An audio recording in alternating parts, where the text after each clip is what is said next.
Ukikaa nasi basi utaboresha kilimo. Karibu katika sehemu ya pili ya Boresha Kilimo, ambapo tunaangazia usimamizi wa vitalu ama ukipenda nasari katika nyumba ya kioo. Popote ulipo unataka kusema nasi, usichelee. Tutafute kwenye mitandao yote ya kijamii @KUTV Kenya. Nitafute mimi @Laban Shaban, weka alama ya reli. Boresha Kilimo. Wakati wa kuandaa matandiko ya kitalu, mkulima lazima azingatie mbinu bora ya kutumia kukuza miche yake, kwani ikiwa chombo kitakosa virutubishi vinavyohitajika, basi miche haitachipuka na kunawiri.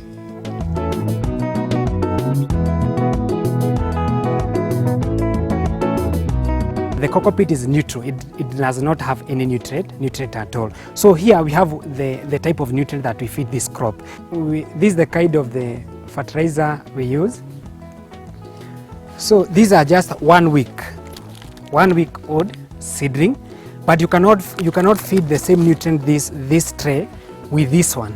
You can see, and also with this one. So we have different stages. After they have germinated, we start with the raw concentration.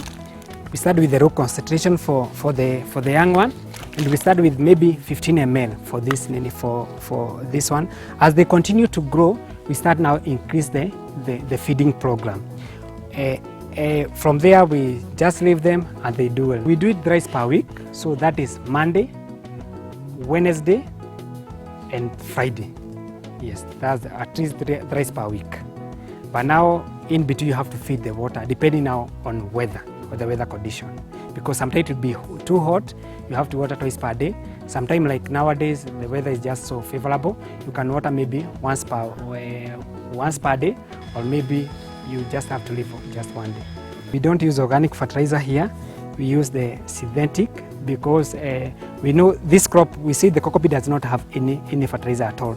So you need to provide both the macro and the micro element at all. So this fertilizer we are using, that is named HOSA Micro Mix, it has both the macro and micro element. That is the NPK, which is the main, and also the other. Yes. Wakati mkulima anapanda mazao, lazima aelewe kwamba miche inahitaji viwango tofauti vya mwangaza na joto katika ukuaji wa mizizi, na pia kuzuia miche kukosa maji.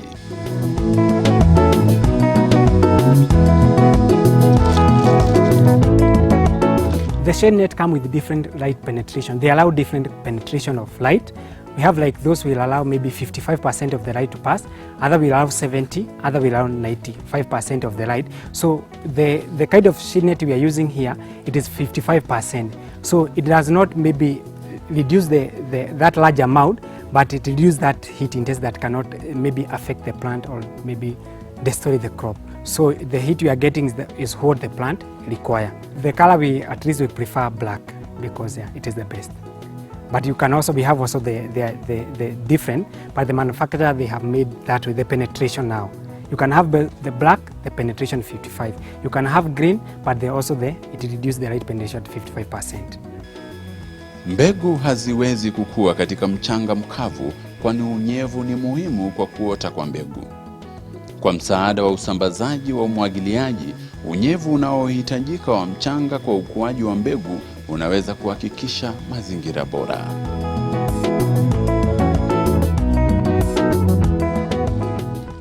So we have the irrigation system there, because this nursery is a big nursery. So watering just normal, it can be stressful. We have our electric pump there. We have managed to manipulate that pump in 2 ways. About the feeding program, as I said earlier, that we do Monday, Wednesday, Friday. So we don't just eat manually, but we have the automated pump there. So what we do, the machine helps us to do the watering. We have the shower head. When you are feeding the water, we have 2 tanks, a big one with water and a small one with the nutrient, but we have the same pump. So what we do when you are feeding we are feeding water, we close the valve that is bringing the nutrient. But when you are feeding the nutrient, we close the valve that is feeding water and you open that the nutrient, and that's how we do feed the water. It's just like 30 minutes you are done with everything. Kila mkulima kila wakati anakabiliwa na changamoto ya wadudu na wagonjwa. Kwa hivyo mkulima anapaswa kuwa na upendo sana na miche yake ili aweze kutambua mdudu yeyote anayeshambulia miche au magonjwa yoyote.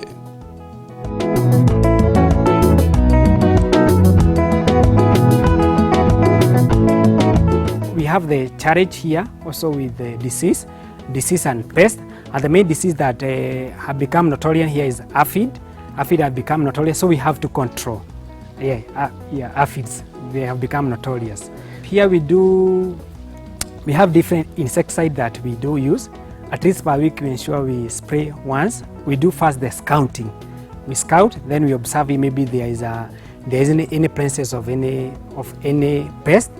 Then from there we're in a position now to know which type of insecticide I'm going to use to control this type of pest. The disease, the main disease is dumping off. Dumping off, it is the main disease that affect this crop.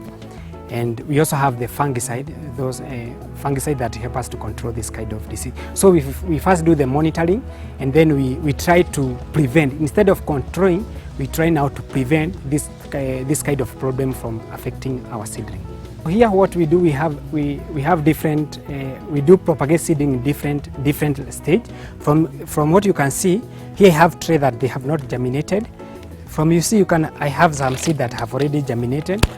As you can see there, we have different seed at different stages. So what we do, we plant them in different stages. By the moment that nursery, maybe that seedlings be taken by the customer or any the buyer that will come allowed, the smaller one will not be the problem that was being experienced by those one do not maybe have been transmitted to this one. And we also ensure we put them at different benches to prevent the seedling maybe with the same family, because when you put seedling in the same family, the same problem that affected this seedling, it will affect also the same variety. So we try also to have that distinction. Wakati mwingine kudhibiti wadudu, mkulima anashauriwa kuinua kitanda cha kitalu katika kiwango fulani ambacho pia husaidia mkulima kufanya kazi bila kuinama. Pengine atapunguza uchovu na atafanya kazi kwa njia sawa kabisa akifurahia.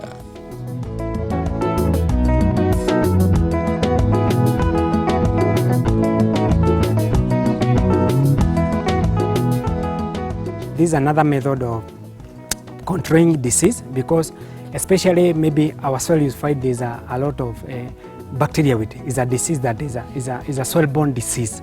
So what we do, having such kind the tray being placed this way, it will help us to prevent the disease maybe from affecting the tray, because the moment it come in contact with the tray, I'll come, I sell my seedling to the farmer, then his or her farm did not have any problem or any issue with the disease at all, but he have transferred a disease which is a seedling which is affected by a particular disease to his or her farm.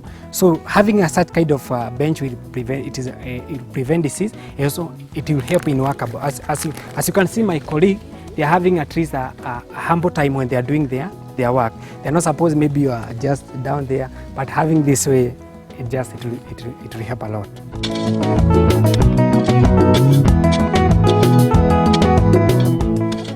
Kuwa shambani kunahitaji muda mwingi na ufuatiliaji wa karibu wa mimea ili uweze kuona mabadiliko yoyote shambani.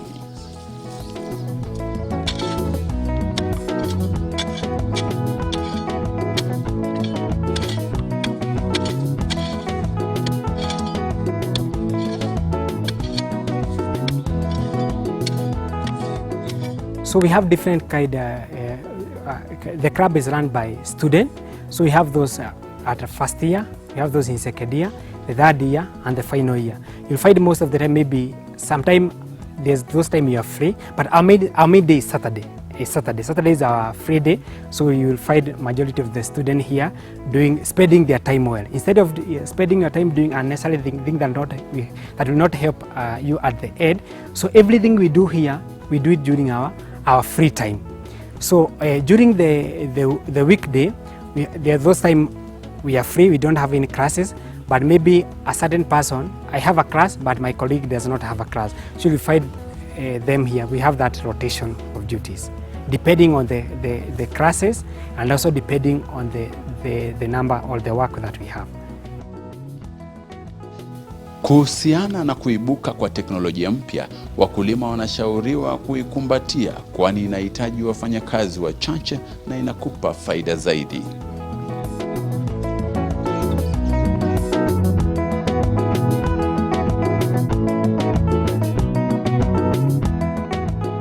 Kwa wale wakulima ambao wanatumia zile jinsi za kitambo za ukulima, tunawahimiza, we are encouraging them to adopt the propagation this new method of seedling propagation.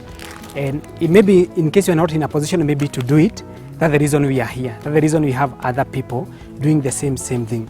When I pick this seedling, is alive. This seedling is just lively.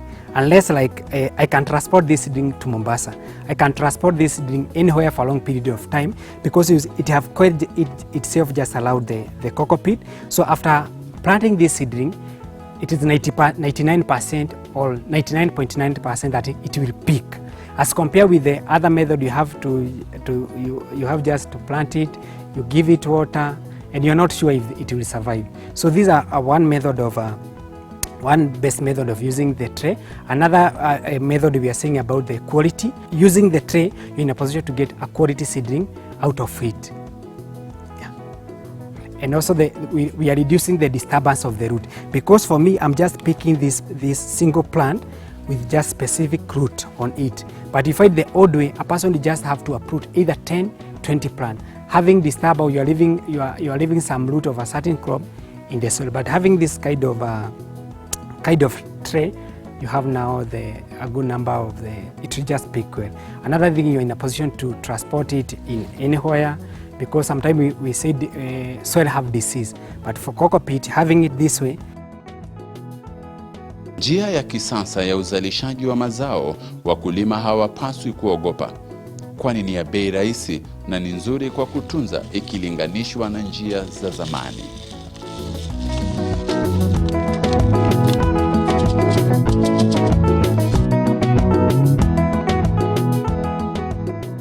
It is not that expensive, it is affordable, so let nobody lie to you like is that expensive. It's very cheap and affordable, and also buying the seedling, propagating is just simple. So here it works in two ways. You can bring your seed, you just go and buy your seed wherever you are, just allowed the country, just purchase them, bring the seeds here, we now just propagate you at a price which is lower. But you can also come, then you tell us what you want. Then we buy the seed and also we propagate for you. So for you come and get your seedling quality and ready for transplanting. So it's not that expensive.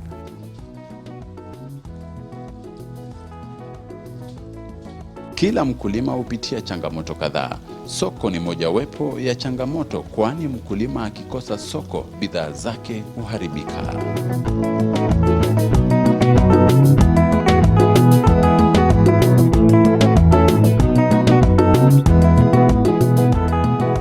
The challenges, first we are students, we are learning, and we said what we do here is during our free time. But we try to do that. The other thing is about the marketing.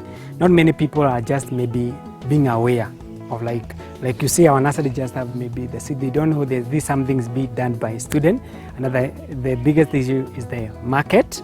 But we have our page, Facebook page, Horticulture Student Association, and that's where we do advertise our product using the social media.